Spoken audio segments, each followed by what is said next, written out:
to kind of pivot, as you were talking about before, to trade and tariffs. I read a quote from the Treasury Secretary and Reuters where he said that he believes that the U.S. could collect upwards of $300 billion in tariff revenue this year. And I know from reading ISI, which is our source for macro data, that the collections of tariffs in the last month were the most ever by a significant multiple. So I guess my first question is, could what the president's doing with tariffs really be an answer to increasing federal, the federal receipts, like you talked about, that 17%, toward balancing budgets, toward paying down deficits? And is it really, as you said, we haven't really seen a ton of impact on inflation yet, but I mean, everything my economics degree would tell you that it's got to be coming, right? So, are we going to see that, number one? And number two, do you really believe that the government's going to use that money to create more fiscal responsibility?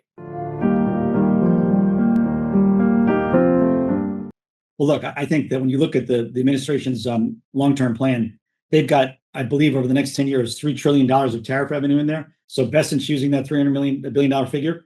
I think they're hoping to collect it this year, and then they're hoping to collect it every year going forward. Which, sure, by the way, Michael, says something about where they think this is ultimately going to settle. I think 300 billion is the equivalent of like a mid-teens average tariff, something like that. Exactly. Yeah. So that's where they're pointing.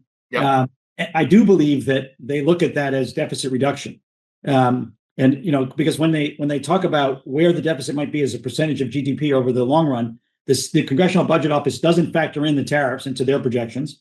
And $3 trillion over 10 years, obviously a lot of money, even with the level of the deficits we have here. So I think they're crediting that on the deficit side.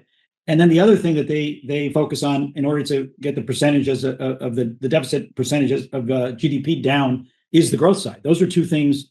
They want higher real growth, and they're going to use that tariff revenue to have the net number be lower. So everything that they're saying when you start doing the math, as we just did, suggests that they're expecting this to the notion that some of these more extreme positions were taken to ultimately back off. If we were at 2%, less than 10 years ago on average tariff, and they're baking in to their 10-year numbers $300 billion a year, more like 15%. That's a big change, yeah, in trade policy, and that's a long time frame when they're building that in. So I think we've got a major shift that they're doing here. But I do think they like collecting the revenue because it effectively is, and they are using that when they look at deficit reduction as part of the deficit reduction. Sure.